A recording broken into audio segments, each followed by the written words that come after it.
Good afternoon and most welcome to Heidegger 986. And I will try to show you a little about how development happens when we deconstruct the old idea. I would say in the old idea that is now past, the idea was that we all shared somehow the same world and that we could get more knowledge of that very same world. So the idea was world was equaling world. This is of course nullification, and there was a Rodolphe Gasset, nullification of knowledge, and also self is self. So everything is based on same, and it's stuck on a lower level of understanding, but we know in the complexities that develops more understanding is possible. And here is the very good point. You know, you're talking about a real world or a quantum mechanical world or physical world or a proper world, and that is that the world is not the same ever the same. We don't have self-similarity. The world is not the same as itself. It changes as our complexities changes. Observer is participating, and we couldn't get rid of the observer. We tried for a very long time. It wasn't possible. Finally proven actually 1926, and not far from this date we have today. It was in June, and it was a rather chilly June, and I often mention this example when I was walking around in Solvay in Brussels. Einstein looked so happy, and poor old Bohr, he looked like crushed. Day after, he looked like this, and Einstein looked for a while like this. And that was the last fight of the idea of a world that is self-identical.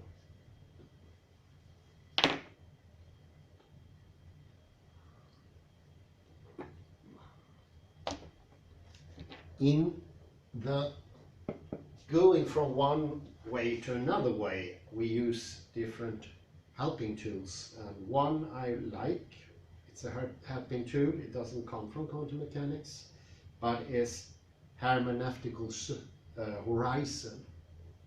And the idea that there are two horizons that somehow meet each other, and it is not the sameness that is important for the amount of knowledge, is the difference. So everything starts with difference, not sameness. Sameness comes later. So the good thing is, if we understand difference, we can also get sameness. But if we look for sameness, we start that way. We have a preemptive attack or approach to the world. Approach is a more fitting word. We have this idea that there is self-identity somewhere. Then we will lose difference, and we will also lose sameness.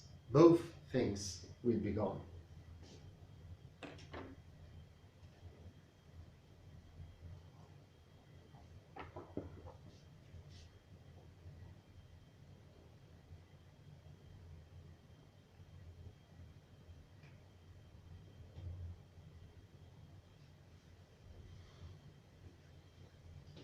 So one can say, as Heidegger pointed out, this is not,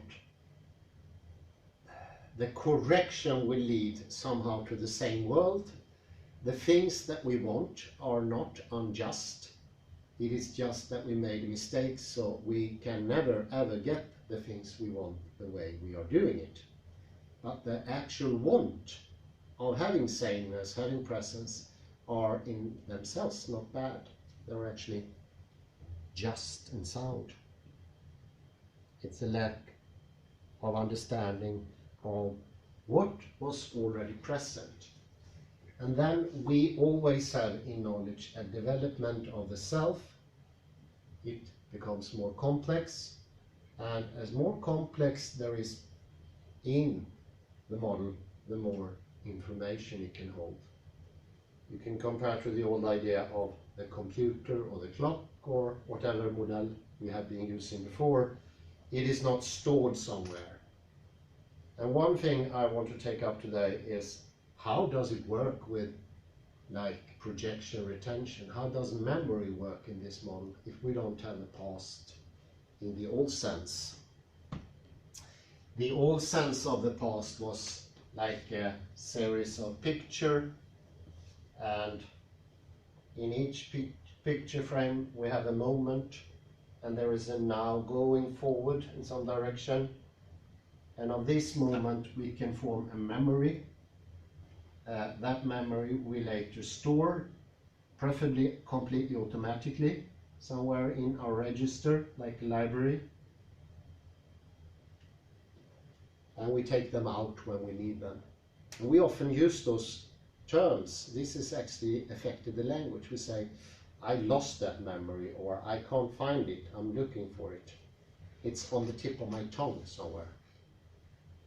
And I think this is funny. This is actually something that has been investigated. What is this tip of the tongue? Is it true? It's very seldom true. Usually these things are either gone or not gone. And it doesn't seem that our function is bad. It's more our idea how the whole thing works that makes it impossible to get what we want to get. We need those things, yes, but they are not ordered in this way. And therein lies the problem. Well, how are they ordered? Well, let me give this a try. I want to erase this.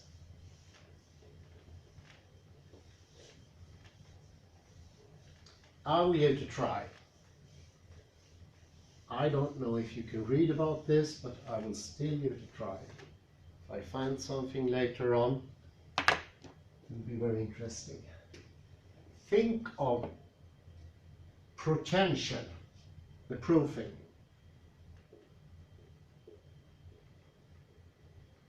as a sort of imagination or force. We put this together, image, imagination, imagination, force.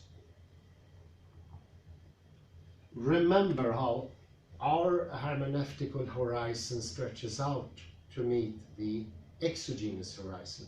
Think of pretension as stretching out, but stretching out inwards in a way, partly inwards.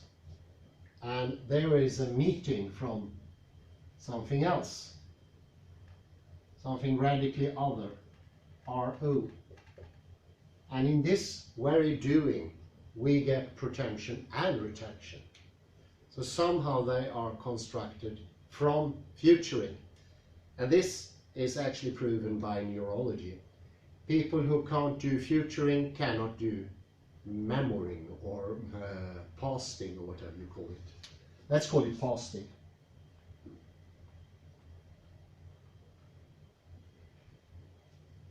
And this, when I was thinking of this, it struck me, this fits quantum mechanics, but it also fits the more explained layman explained idea of time from Julian Barber.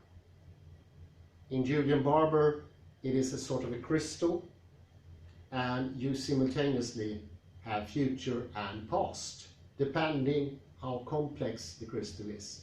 You can compare almost the crystal to yourself, your ego, or whatever you call it.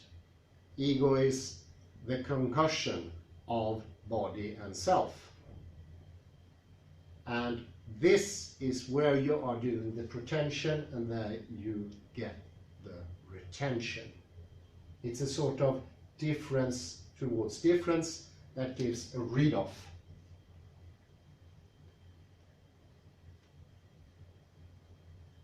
So it all starts with difference in all ways, in all aspects, but you can end up with sameness. or you will end up with sameness if that is the thing you want. And sameness is also something that could be shared. All of a sudden we have a very active thing, both the futuring and the pasting. You can compare this to, like, if I go for the old model, let's imagine, we don't have to imagine much, just imagine we don't know about these things, and that we are classically physical, completely. And imagine this is a timeline, and here on my floor there is actually a dividing line, and I stand on that dividing line, and I have the past there, my back, and the future there. Imagine, like most people, so we don't have to imagine it much, but there is a huge past there going all the way to the Egyptians, and there is a future going to Star Wars or something like that in the future. Now think those things are disappearing. Now I'm going from classical physics to Julian Barber. This is not the explanation from Julian Barber, but this can be a feeling you get when you read the book. Because what is the title of the book? The title of the book is The End of Time.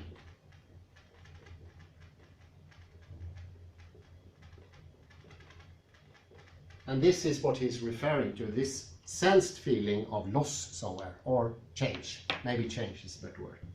So what is the end of time function?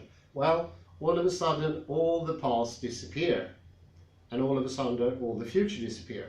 And let's make this a bit more interesting. Say, I'm shocked first, like, whoa, what happened to my past? All my memories disappeared, and all my future. And then you read more in the book and you start realizing, I can do all that in a sort of a now. Here on the line, I can do as an activity. I have the movement still. And I said some time before that movement can carry everything, whereas memory is not enough. The brain has 100 billion neurons, but we know that is not enough for all the storage we have. We have more storage capacity in the fractality of our movement. So let's use our movement, and we're standing here, and I do something. This is an active doing. So I do my pretension, like still pointing forwards, but think there is no forward now, but I'm acting forward. And I do a thing. It's an activity. I have some proof of this. This is how one does in Japanese, for instance. There is no fixed past or future. You always do the things. And in Hopi language, as I mentioned, there is no such things as a stable past and a stable future. There is not even a simultaneous now. But if you look at those Indians, they have no problem harvesting or making houses, which we will think, oh, that actually needs simultaneity. So they explained before, there is a more real sense of simultaneity than this abstract one. And that one develops in the actual doing. So here I construct things instead. So I do my pretension, I get my retention, and now we go the other way. Let's imagine that the book is two-faced. So when you enter to half of the book changes and it goes back to classical physics. Really weird. So you start reading the book, and instead of using the terms from Julian Barber, you invent new terms, and you start to say, this could also be the happening in early antiquity, when we gave up the idea of verbs, action, memory as something you did, and so forth, and we went into this staticness of Parmenides or Zenon. So we enter into half of the book, and now we want to go back to classical physics midway. It's a really odd book. This is not Julian Barber's real book, but in this book you go back to classical physics. You have now potential retention, you are in this crystal-like thing and you do things. Everything is working swell. You have a perfect memory, so to speak, but you don't use the term memory. But you work perfectly, like a person of the Hopi Nation, or a person coming from Namibia, Bushman, whatever other primitive culture. And I'll bet you the people before the pre-Socratics. And now you start making up Newtonian classical physics, and you say, maybe you slump as well, you lose your energy, and you say, oh, my memories, they are fixed. And then the moments somehow become fixed as well, because the energy is disappearing. And what happens when the energy disappears? Everything becomes more of object-like, static, stale, fossilized. And all of a sudden in this process, let's guess, 200 BC, you are so passive, static, so you say, that is the past, that's gone. And from that I have memories. And I have problem remembering. And I also have problem doing my futuring. And the further you go in the book, the more constructions of the Newtonian classical physics you can find. And this goes to reason, because we live in a Newtonian world. Our very life world is passive. Everything is passivity, nothing is active. Our whole language is actually directed towards the objects and the subjects. And we know it is a development in all Indo-European languages, going from pure verb languages to this idea of the stability of the object and the subject. So you go to subject, object, word, or something similar, or subject, word, object, something of that sort. It's becoming more and more static, and all of a sudden we are in Newtonian physics. So you can go read the book from one side, go back to Julian Barber, and then you will leave it once more in the middle of the book. And in the middle of the book you have this idea of activity. And that shows the process during your lifetime. How you were young, you still did potential retention, because that is what we still are doing to some extent, because that can disappear. It is just we're taking a lot of energy out of it. Everything has to go through a sieve of moments. It has to take that form, and all of a sudden it's very hard to reach into the memories. And I'm actually acquainted with a person who lost his memory. He said he never forgot anything. He remembered all the numbers in his own country. He remembered all things that he had to do during the year. He even remembered the calculus for making electronic charts, which is just incredible. Everything he remembered, but he lost it, and now he had to put it on paper somehow. I think that process was going from one end of the book to the middle, or starting at the middle, maybe it's more correct, and then going to Newtonian physics. He lost his energy on the pathway. He is no longer active in memory. And this is actually the point of Henri Bergson. The idea of making these words of potential retention had the express purpose of eviting the idea of past, future moments, determinism, memory, and all of a sudden it's active. This activity contains all of what I'm talking about on a daily basis in normal life. Nothing disappears. And this is the point of Julian Barber. All of classical physics can be derived from the conclusion, but the very core is in the middle. Here is where the energy is. And if you want to make good predictions, you have to use this. So you will lose in prediction, and you will also sort of lose in memory. Remember this is good to remember. we've known for quite a while now when it comes to witnesses testifying that everything is completely wrong. It's 85% is wrong. Even if it happened just maybe 1 day ago or 5 hours, 4 hours, what we witness is always wrong. And I think this model takes away so much of the energy, so it gets wrong on the way. We're not very accurate with the memories anymore. And I think we cannot be with this almost technological model of memory. It is like even before we invented the computer, already in the 19th century, we started to think this way. And then later the computer turned up. So I think there was a seed of this type of thinking.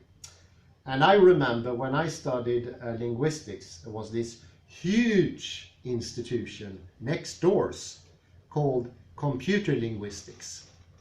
And they actually had this very idea of one of the ends of the book, the idea of memory as a storage point. And they wanted to start with the Chomskyan idea of language, that it's all ones and zeros, and that we store memory and we do calculations, which we call planning. And they want to build an artificial model for future thinking. And this really sold as an idea. I still know the person who sold this in, and he got a lot of funding. Actually, he used some of that money to his own institution, the linguistics, but we both sort of flourished. And at that time, it was one of the biggest institutions in the whole of Sweden. So 2 floors, I don't know how many teachers, and computer linguistics was really big. I think they had at least 30, 40 students each year. And they got a fantastic education with travels and everything. And it continued for like 4 or 5 years, and everything disappeared completely. No one today do that thing. That was going into the wrong path completely. It didn't work that way. Nothing in our heads are actually stored somewhere. Something we learned already with Carl Pribram, the holographic memory, that says that everything is stored all over the brain. And that was later changed to all over the brain, all over the system. And in the end, it was in the movement. Everything is stored in the movement. Maybe the brain is a helping tool, but it's not the main thing. The movement is the main thing. And the body is very, very important. According to Rolf Pfeiffer. Yeah, according to Rolf Pfeiffer, but also those people working with AI today. The representational model was killed off by Gibson. It's no longer a thing. Nobody tries to construct models for AI with this idea of memory slots. And my first criticism of this is an obvious metaphor for a computer, but I think this criticism is not so much a criticism, it's more of a deconstruction, because it shows that you could actually work your whole head that way, but you will lose out on energy, you will lose your memories, it won't be as strong, but you still can do it. So it's more like a degree of wrongness. If you really want to go to the good core, it's in the middle, and the further you go out on the cover of the book, the more you lose. And it would be actually quite odd to think memory as something that didn't sort of took in the body somehow. The body can be absolutely passive, and I can still sort of do future and pasting without my body be present. It's like brain in the vat. So I do understand, where did this brain in the vat fallacy come from? But I would say it's a fallacy today. You can actually, without any hesitance, say it's completely wrong. Doesn't need to be a philosophical problem anymore. Yeah, there was this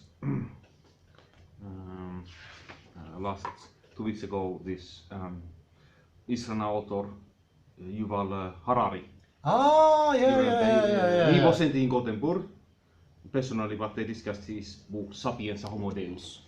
Yes. So his utopia dystopia Yeah. doesn't work. No, it doesn't work. Doesn't work. But it's a part and parcel. This is why I use this model to explain this, because if I want to talk to people, I have to use the word memory. And actually, the person I mentioned before who had an excellent memory, he came from a primitive culture, but his language was actually SVO. It had subject, verb, and object order. So it doesn't mean you have to fall into, this is not a trap, it's the wrong word to use, but our construction of our language changed somehow, but you don't have to do it that way, because it's coming, its origin is still here. We are still doing this thing that Julian Barber mentioned. We know that from quantum mechanics as well. There's no other way of going about. But this is the strongest way. This is the most effective way. So if I still want to turn everything I do as retention into memory, I can still do that.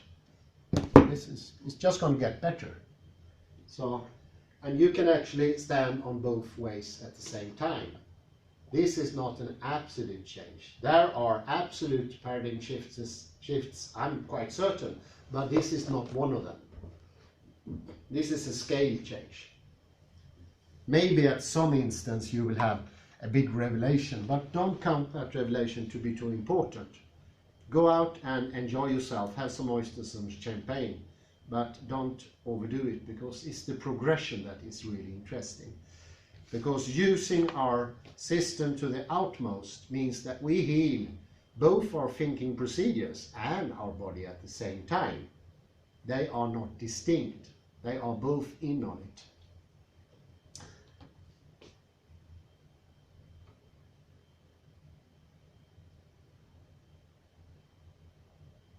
This also is a beautiful explanation of what is observer-dependent reality. Oi, sorry.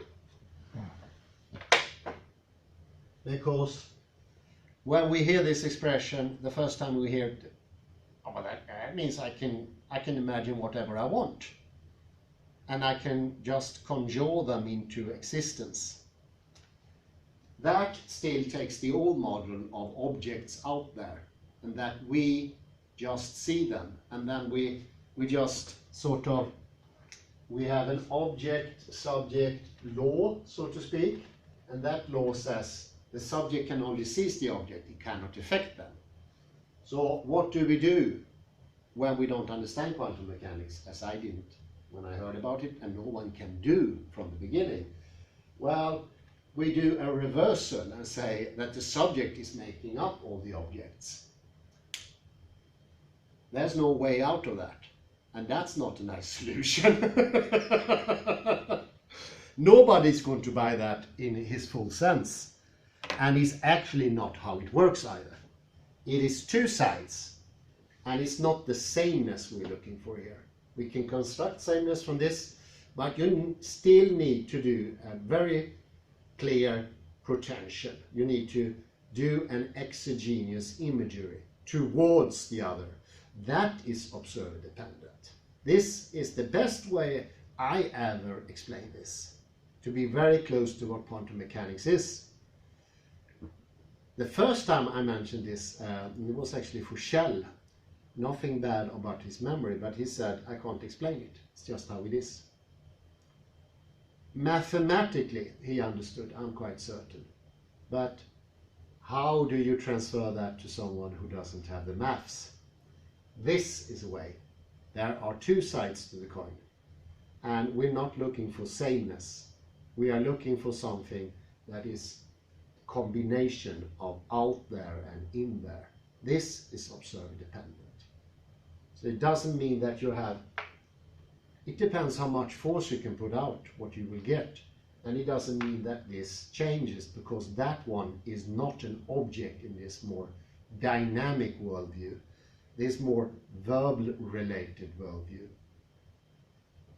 And maybe you can compare it to a game of some sort. You're going to try out a new game, you go down to the Play Store, you buy a new game. I think it would be fair to say your intention to win the game will have a big effect, especially in the beginning. You would learn more, you would put more energy in the games and everything, and you'll probably win in the beginning. Happened to me many times. But what happens after a while is the other ones learn also the game. And then you don't win anymore. And by then I usually put the game out into the cupboard. I want to win. No, just joking. And I think that often happens. It just goes to show that you get back what you put into the game, and that makes sense. And this is also what Heidegger tried to explain with alatea and thea. It's the activity that's important. That doesn't mean that everything moves about. That movement is like an essence. No, it means rather than to have permanence, to have existence, we need this movement. But existence doesn't disappear. You can still have things. Actually, in the Heideggerian promise, you can have things to a much greater degree, because you are asking the important question, which is why? And that is much more important than what. Later, you can also ask the what question, and that question will also be much better. But if you start with the what question, then you are damned, and there is no way getting out of this damnation until you take the step and start thinking what was before.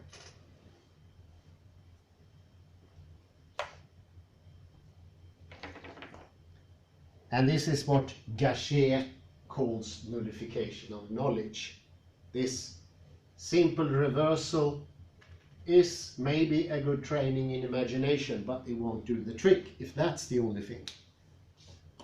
And what is the nullification of knowledge? Well, the nullification of knowledge is actually sameness. Sameness is actually related to nullification of knowledge. Sameness sort of implies not sameness.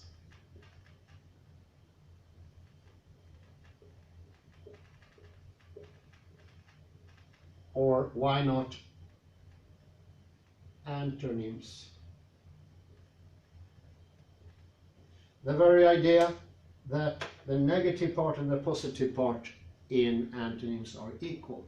That is one actually very good lead. Then you're wrong, because that's not the case. Positive antonyms are learned much earlier. They are less complex, easier to understand for a learning child, whereas the negative one comes much later, and it doesn't have that ideal relation in symmetry like this. That's the positive, that's the negative. It's not that, they're not equal. They are two very different things, and confusing them is like not understanding anything. And that, I think, was established by the Greeks. They did not understand antonyms, and they made a huge blunder by putting them on an equal footing. The first mistake they did actually caused them not be able to use their own language in a proper way, because you need to understand how the antonyms are working. And so does a child, something that was shown by Clark, H.H. Clark, that they are not similar. And then I understood it as well. That doesn't take any experimentation. You can solely understand it. They are not equal. And therefore you also get a very good sort of lead, sort of pisto, or like almost Sherlock Holmes. Then you understand, aha, this, of course, if they're not equal and I do that, I will going to take away a lot of what is possible to know. I will actually hinder my own understanding of language and the world and my own inner self. Everything could be lost that way. And that is not the same thing as taking away the antonyms. It's actually making them much more forceful. Like we need the other prepositions like into the room, out of the room. And actually, when I read Clark, I never thought about that. I thought they were equal. Into and out of, I thought they were completely equal.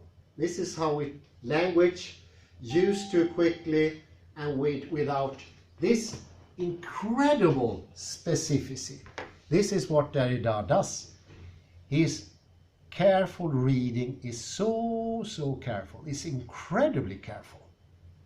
And I would say we are not capable of such a careful reading because he goes before the antonyms. Intuitively, Derrida understood that they are not the same, and he tries to help us and the writer of a book, article, ideology, whatever it is. Could you please repeat why in and out they are not equal? Because the child learns the first. Yeah, no, it's not only that. You can also understand it as a grown-up, but it's a good pointer. It's two proofs. First, how the kid learns it. Learns in first. Yes. And then it's into. Yes, that's the second step. Yes. Because it's a direction there. Yes. Going into the room. I'm going into the room. Out of doesn't have a direction. It's not there. It could be any direction. Out of? You mean out of, yeah. And you can also say out, but out of to be specified. It's a negative direction. And a negative direction doesn't have a direction. It's a negativity of this direction. It's much more complicated. And it's even so abstract, there are loads of languages that don't have it. And it's always the case that the child learns it in this order. And in between these, Kalle, in between these, it could be a leap, a great leap. It could be 6 months. And there are even children who that are not very good or handling out of. It's a very mysterious negative direction. It doesn't point out to a place. Into does. Where you're coming from almost is indicted, but out of doesn't say anything. Those things are very interesting. An antonym, positive and negative, are not equal. But as long as all the time I studied linguistics, logic, and let's say until early 2000, I think one day it struck me that, Derrida has a point here, and I made like, I'm going to use this analogy once more. I made something in between here to make peace with myself and Derrida. I don't have the full understanding of what Derrida understands, but I'm going to turn his understanding into a rule that I, Hans Johansson, can understand. And that was my working plan for a long time. It got more and more complicated, it got more advanced, but now I suddenly understand, which of course needed all that work I previously put into it. But now I understand, of course, Derrida had an intuitive understanding of these things. He knew that. He was never a victim of the idea of putting these things on the same level. And that is something he established within himself already as a child. And that's also the explanation why he could do his deconstruction. That is not the only explanation, but that is definitely one of those things that are absolutely necessary to be in place in him. Too bad he's no longer with us. It would have been incredibly interesting to send a few emails to him or something, ask him the correct questions. Maybe I could have gotten an answer. But I can tell you now, I'm almost completely sure, because this last thing makes everything I read about deconstruction and Derrida much more sensible. Everything gained. Not that my understanding was completely off before, but it gets better and better. It's more of a level. This is brilliant. So glad that that little article actually turned up. And for me, it actually started already like 5 years ago, and I understood that some sort of information came from quantum mechanics that I didn't know about. There was this incredibly smart person who made a web page, and he showed that identity that we believed in before quantum mechanics is impossible in quantum mechanics. Two things cannot be identical in quantum mechanics. And for me, that was like, hello, identity is a thing of the mental sphere. How could quantum mechanics, which is a physical science, affect the laws of logic or our logical intuitions? And that was my first slap over the cheek. It's like I start to understand, wow,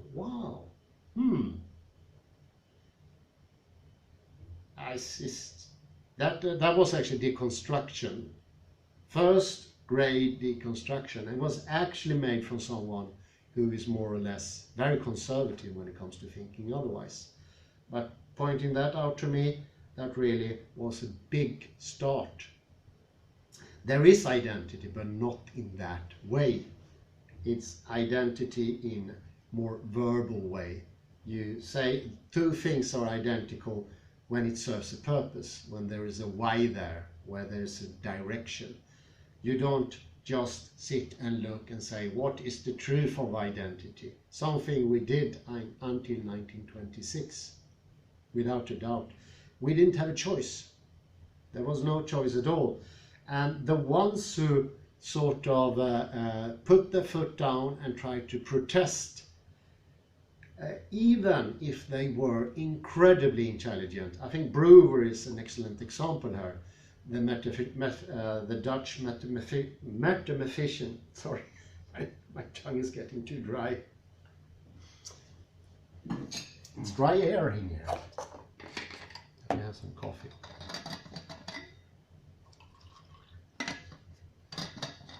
Brewer was one of the biggest minds of the last century, but even though he was very eloquent and accepted as being eloquent and incredibly smart, I think Husserl met him and said he was pure genius.